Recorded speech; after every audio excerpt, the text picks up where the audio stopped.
So, hello everyone. Today's topic is industrial policy and industrial democracy. This is unit 15 and this will be the last unit for business organization subject. Coming to the introduction part, let's talk about democracy first. So, we have seen that in the recent year there have been a global demand for greater participation and democratization in various aspects of society, including the industrial sector. So, democracy plays that important role that government is run by the people, and industrial democracy should mean that the management of the company is also done by the people and for the people. So, in this context, what people refers to. So here people refers to all those involved in a company such as owners or managers, then we have workers, customers, suppliers, then comes the state and the society as a whole. So all these stakeholders have a vested interest in the proper functioning of the company. So, coming to this dynamic society, industrial relation should be based on an integral and synthetic approach. The aim should be to develop a common social, cultural, and psychological understanding among all stakeholders, which also preventing conflicts and struggles. Then the philosophy behind industrial relation in a democratic setup is to ensure the dignity and welfare of individual. This simply means that the individual should be free from domination and regimentation or arbitrary authority, whether exercised by management, trade unions, officials, or government officials. So, as the word states, democracy. So, democracy is government of the people, by the people, and for the people. Industrial democracy should likewise means management of a unit by the people and for the people. Now, as I have told earlier, here people refers to owners, managers, then the workers. But unfortunately, however, political thinker, social scientists, administrators, businessmen all have so far thought only of the workers and not other in their concern for industrial democracy. The customers, the suppliers, and the society are left out. So, some awareness towards society in developing through realization of social responsibilities of business. Real industrial democracy will come about when major policy decisions in an industrial unit are taken by a body comprising representatives of all parties concerned, each having an equal voice in an environment that enables free and frank expression of power. So simply it means that in the past there has been a focus on workers alone when discussing the industrial democracy. What they do, they are neglecting other stakeholders. The state also plays an important role in regulation of businesses, then customer suppliers and societies as a whole have often been left out as it has been mentioned here. So again, it becomes important to develop an awareness of the social responsibility of the business towards society. Now, as it is mentioned here that real industrial democracy. So what they do, real industrial democracy can be achieved when major policy decision, you know, in a company are made by the body that includes representatives from all the party involved. Each representative should have an equal voice, and there should be an environment that encourages freedom and freedom of expressions and often and open dialogues. Next topic is purpose of industrial democracy. So, industrial democracy aims to create a sense of belongingness and commitment for workers. So देखो, when workers feel a sense of belonging, they are more likely to be engaged and committed to the organization. If they will be more committed to the organization, if they feel sense of belongingness in the organization, then what will happen? This will lead to increase the productivity and a positive work culture. Again, it is very important to have a positive work culture in order to survive in the business. Next one is absence of industrial democracy leads to workers considering themselves as just employee without commitment to objectives, policies, plans and program. Now you see the real connection is missing. So again, if there will be no real connection or no commitment in the organization, this lack of commitment can result in decrease in motivation and lower productivity level. Next one is lack of responsibilities for outcomes and consequences. So again, this when industrial democracy also seeks to involve workers in decision making, then when workers see again, if the workers have to say something, and if they have certain point of views, if all their point of views or some of the most important point of views are being heard in the organization, then it will boost their morale, and again there will be job satisfaction. Next one is hinders effective working and growth of organization. Now again, see, there hinders effective working. So if there will be no belongingness, if there will be no commitment towards the work, there will be some kind of hindrance, there will be some kind of problem. And again, if there will be hindrance in the working, the employees of the organization are not working properly, or they are demotivated, or they are slow. So how there will be growth in the organization? So it is important that employees have to be happy in the organization. They have to have that positive work environment. Only then they will feel the sense of belongingness and commitment for workers. Now, next one is growing importance. So the thinking that workers should participate in the management of enterprise which employ them is not a new one, but recently industrial democracy has become a topic of great interest. This is because of the following facts.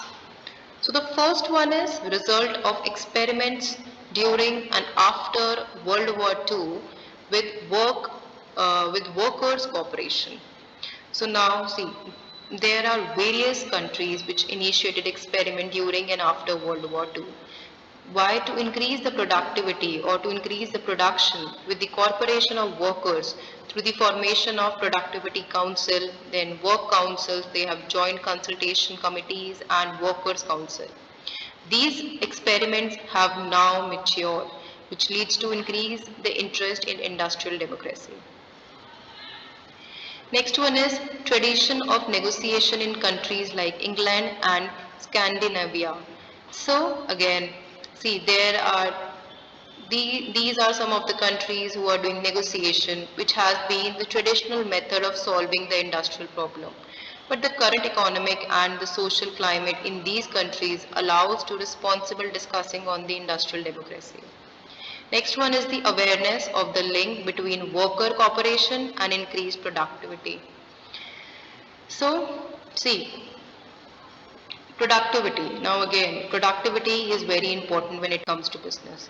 So there has to be growing awareness that increased productivity and a higher standard of living depends on the workers' willingness to cooperate for a greater efficiency. Industrial democracy is seen as a way to foster this cooperation. That is why industrial democracy is very important. Next one is technological changes and the need for efficient administration and management.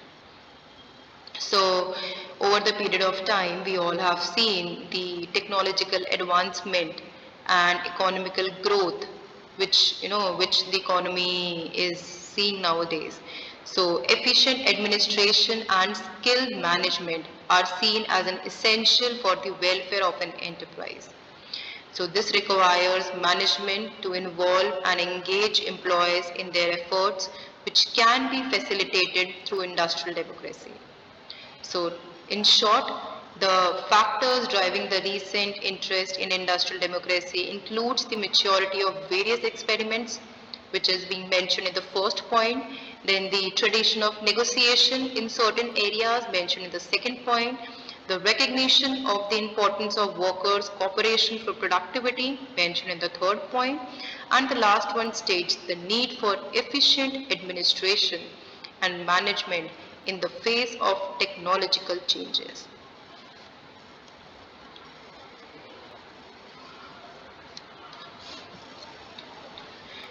Next topic is prerequisites for industrial democracy. First point. So, three conditions are necessary for successful functioning of democracy. The first one is equality.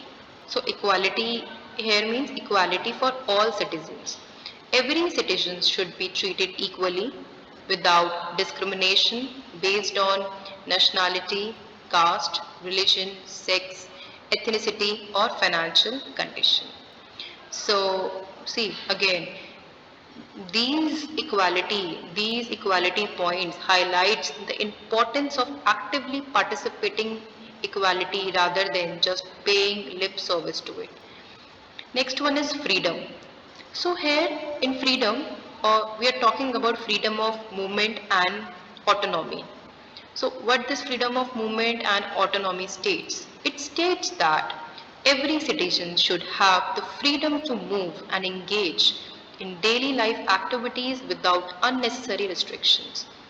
Citizens should also have the freedom to make autonomous contribution to the life of the community. It emphasizes that if the freedom is limited due to the factors like the need to earn a living or censorship, or we have other means like the existence of formal arrangement for representation alone cannot create an effective democracy. That is the point which is mentioned here. That citizens should have the freedom to move and contribute autonomously to the community without restrictions due to earning a living, censorship, or other barriers. The third point is leadership accountability. Now, leadership accountability basically means that accountable leader, that is the responsible leader we are talking about. So, according to this principle, the leadership in a democracy should be removable by and accountable to those who are led. It should not be permanently controlled by a specific political party, which is mentioned here. Controlled by a political or a specific political party. So, or no, this, however, these conditions may not be fully realized in any country. But again, this highlights that the importance of democratic governance and the ability of citizens to hold leaders accountable for their actions and decisions. So, however, the statement acknowledged that there are few, but if any country where these conditions prevail, then to the fuller extent it implies that while these principles are crucial for an ideal democracy, the reality may fall short in many countries. Next point. Next one is possible gains of industrial democracy. So first point is that with great share of workers in making decisions that affect their work, there would be less likelihood of their taking actions that lead to interruption work. This will lead to industrial peace. So this means that when workers are given a greater share in decision making processes that directly impact their work, they will feel more empowered, they will feel more valued. So this sense of ownership, this sense of involvement reduce the likelihood of them taking actions against the disruptive work, which leads to industrial peace. So by including workers in decision making, they have their perception, their concern, their ideas can be considered, which helps in collaborative and harmonious work environment. Next one is with peaceful resolution of industrial conflicts, there would be reduction in loss of production.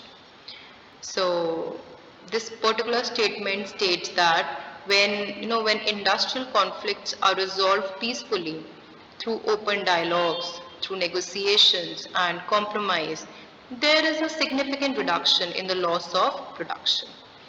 Again, the hindrance, the conflict will going to affect the production process, will going to affect the organization. So by addressing and resolving conflict in a non-conventional manner, both management and workers can find mutually beneficial solution that helps to maintain the productivity level and prevent work stoppage or strikes.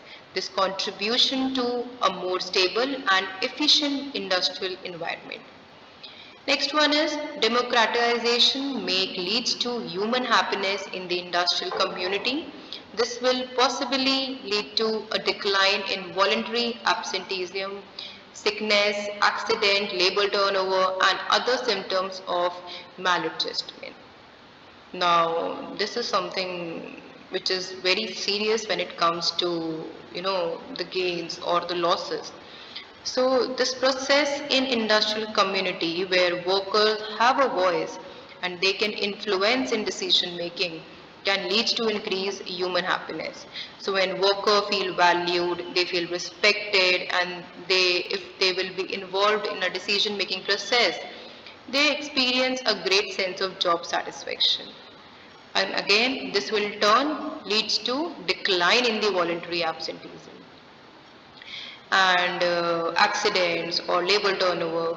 So workers who are content and who are engaged in their work are most likely to be motivated, they will be more productive and they will be more committed towards their role. So overall, the greater involvement of a worker in decision making, peaceful resolution of conflict and democratization of the industrial community can contribute to industrial peace and reduce the production losses and improve the well-being of workers.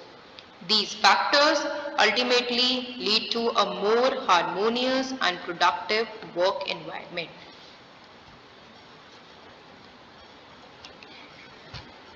Next is industrial democracy, workers, participants in management.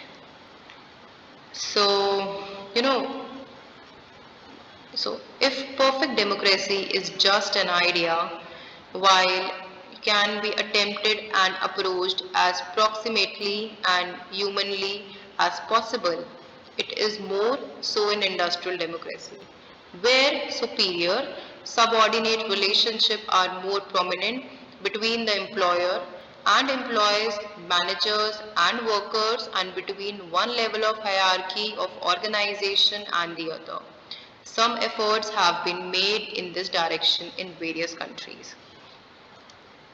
So these are various forms of what we call worker participation. So workers participation is not the same thing as industrial democracy.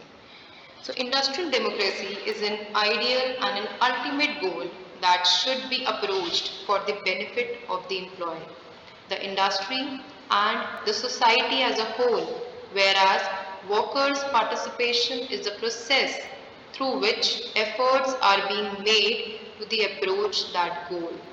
So worker participation is thus an essential step in the direction of industrial democracy. It is believed that workers' participation in management enhance the productive efficiency, foster industrial harmony, enriches the human personality, and renders the workers' participation a vehicle of industrial democracy. Workers' participation today is no longer a question of whether but of how. So, in short, this whole slide states that that perfect democracy may be an unattainable idea. It is especially challenging to achieve in industrial democracy. Why? Because of this hierarchical relationships between employer and employee, as it is mentioned over there about the superior and subordinate, managers and workers, and different level of organization hierarchy. However, efforts have been made in various countries to approach and implement industrial democracy as closely as humanly. So, workers' participation and this industrial democracy. These terms are distinct concepts. Workers' participation refers to various forms and processes through which efforts are made to approach the goal, whereas talking about industrial democracy being an ideal goal to strive for. So it is considered an essential step towards achieving the industrial democracy, as it enhances the productivity further, as it has been mentioned, promotes this enhance the productivity, foster human harmony, enrich human personality, and so on and so forth. Now, let's talk about industrial relation. So, what exactly is industrial relation?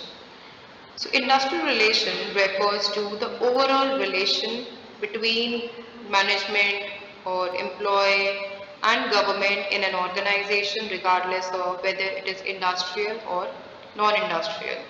It does not include the industrial relationship between workers and their management, which are part of personal management.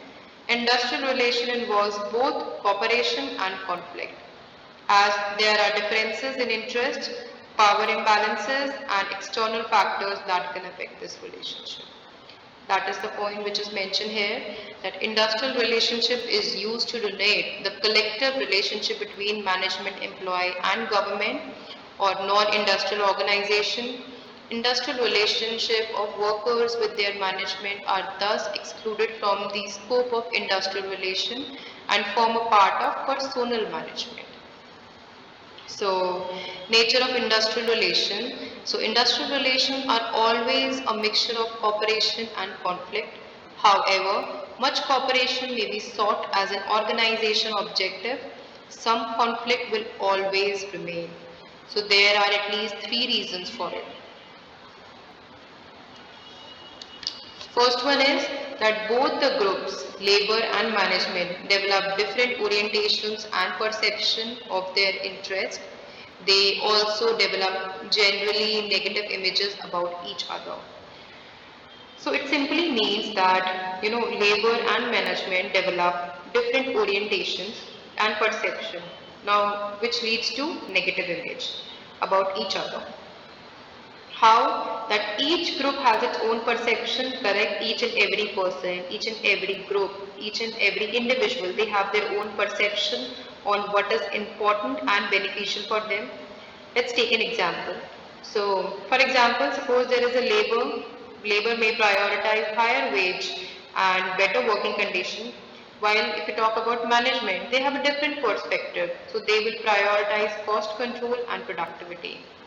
These different orientations, these different perceptions, these different perspectives can create misunderstanding and conflict between the two groups. Additionally, this will make the image negative for the organization. Next is there are no mutual acceptance yardsticks or norms to tell to the two groups how far they should go in the pursuit of their objective. So this means that there is no agreed upon standards or any kind of benchmark to determine how far each group should go in their demands or actions. So in the absence of norms, both groups claim complete rationality for their demand. So again, which can lead to lack of understanding and compromise between the two groups, further relates to conflict. Third one is that there is no neutral field for the group to meet on. So this means that talk about labor and management, if they come together for negotiation or for any kind of discussion, they bring with them the baggage of past conflict. They will have the conflict in mind. They will be coming with the baggage. So, and their inherent distrust and suspicion on each other. So what happens if all these things will be there? This lack of neutral space can make it challenging to establish open and productive communication between the two groups.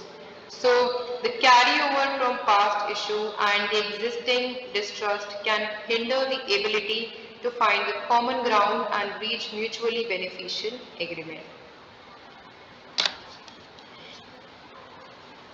Next one is significance of industrial relation.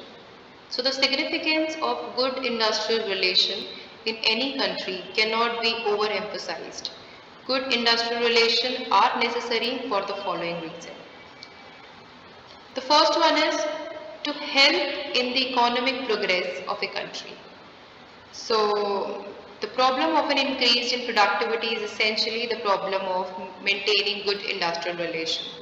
This is why they form an important plank of the economic development plan of every civilized nation. So it simply states that when there are good industrial relations characterized by cooperation, trust, and effective communication between labor and management, it leads to increase the productivity.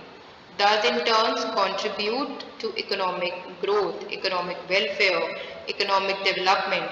As a result, industrial relations are an important component of the economic development plans of civilized nation.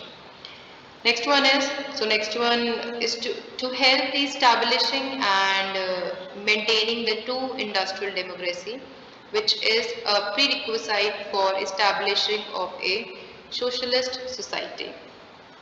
So this is one of the most important objective of industrial relation, that is to maintain and establish true industrial democracy. So here industrial democracy again refers to the involvement and participation of workers in decision making process within the workspace. Now what this industry demography recognizes? So here they recognizes the rights, the interest of the workers and aim to create more equitable and inclusive working environment.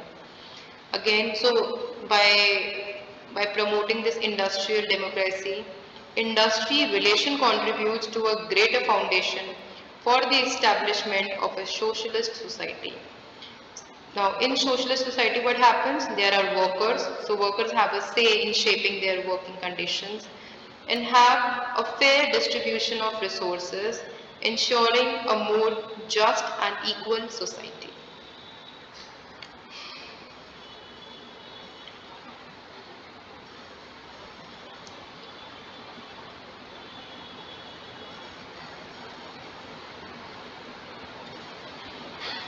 Third point is to help management both in the formulation of informed labor relation policies and in their translation into action.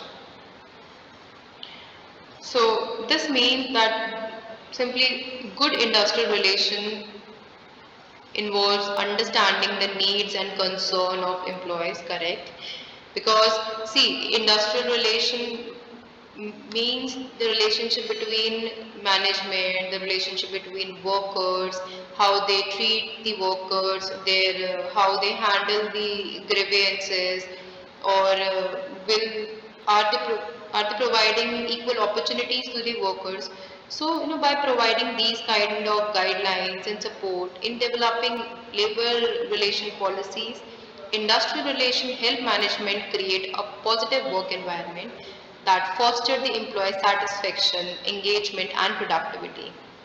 Additionally, if we talk about industrial relation, it helps the management also in implementing these policies effectively, ensures that they are applied consistently and in line with legal requirements. Next point is to encourage the collective bargaining as a mean of self-regulation. So they consider the negotiation process as an educational opportunity, a chance both to learn and to teach. So it states that basically they try to refer to the negotiation process here between the labor union and the management to determine employees' terms and conditions. Now, employees' terms and conditions normally are the wages, their working hours, and their benefits. So, industrial relation encourage and promotes collective bargaining as a mean of self-regulation. They provide platforms for both labor and management to engage in constructive dialogues. They find a common ground and reach to a mutual beneficial agreement. Now, this negotiation process during the collective bargaining is seen as an educational opportunity which allow both the parties to learn from each other's perspective and interest. So, if provides a chance to educate each other on the challenging and constraint they face, fostering understanding and collaboration. Ultimately, the collective bargaining helps to maintain a balance of power and ensure for a fair and reasonable outcome for both labor and management. Next one is to help government in making law forbidding unfair practice of union and employers in a climate of good industrial relation. Every party work for the solidarity of workers, movement, union gain more strength and vitality. There is no inter-union rivalry. Employees give unions their rightful recognition and encourage them to participate in all decisions. Union divert their activities from fighting and belligerence to increase the size of the distribution cake and to making their members more informed on vital issues concerning them. So in short, they are talking about the industrial relation, how it helps the government in creating laws that prohibit the unfair practices by both union and employees. So in an environment of good industrial relations, all parties working towards the solidarity of the workers' movement, eliminating the inter-union rivalry. Employees recognize and support union, encourage their participants in decision-making processes. Unions shift their focus from conflict to improving the overall welfare of workers and also educating them on important issues. Next point is to boost the discipline and morale of workers. Maintenance of discipline ensure orderliness, effectiveness and economy in the use of resources. On the other hand, lack of discipline means waste, accidents, loss and confusion. It also means insubordination and non-cooperation. So it means that maintaining discipline ensures orderliness, efficiency and cost effectiveness in resource utilization. So by promoting this positive industrial relation, organization can foster a sense of discipline and high morale among the workers, leading to improved productivity and a positive work environment. Next topic is the cause of poor industrial relation. So poor industrial relation produce highly disquieting effects on the economic life of the country. They leave behind a lot of privation for the workers, reduction in output and profit for industries, high prices and inconvenience for the general public and an atmosphere of mutual distrust and suspicion for the workers and the employers. We may enumerate the ill effort of industrial disputes as under. So the first one is multiplier effort. So what is this multiplier effort? So it means that when industrial dispute occurs such as strikes or lockouts, it leads to decrease in output and productivity. Poor industrial relation can have multiplier effect on the economy by causing the disruption in the production process. The strikes and lockout are the disruptions only. So this can result in a shortage of goods and services, leading to higher price and inflation. Additionally, disruption in supply chain can impact other industries that rely on the affected sectors, further torturing the economic impact. Next one is the fall in normal tempo. So industrial disputes create a hostile work environment characterized by tension or conflict and mistrust between workers and management. So this hostile atmosphere hampers the smooth functioning of the organization and disrupt the normal tempo of work. So workers may become demotivated or disheartened, leading to decrease the efficiency, productivity and quality of life. This can result in delay in meetings, deadlines, increases the cost and a decline in customer satisfaction. The third one is resistance to change. So it states that poor industrial relation often leads to a resistance to change within the workplace. So when there is a lack of trust and cooperation between workers and management, any proposed change or any kind of improvement may be met with resistance or opposition. So workers, most of the time they feel that the changes will lead to job losses, it increases the workload or it reduces the job security. So this resistance to change hampers the innovation. It prevents the implementation of new technologies or processes and hinders the organization ability to adapt to evolving the market demand. The fourth one is frustration and social cost. So industrial disputes create a sense of frustration, dissatisfaction and stress among workers. Conflict and dispute can lead to increased absenteeism, decreased job satisfaction and has a higher turnover rate.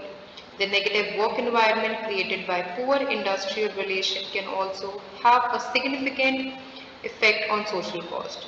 So this can strain the relationship within families, leads to the financial hardships due to loss of income and contribute to the social unrest or community tension. So in short, poor industrial relations have far-reaching effort on the economy, productivity and the well-being of workers and the broader community. They can disrupt the production process, they can decrease the efficiency, it hinders the innovation and create a negative work environment. So it becomes essential for organization and stakeholders to prioritize building positive industrial relation to foster a harmonious and productive workplace.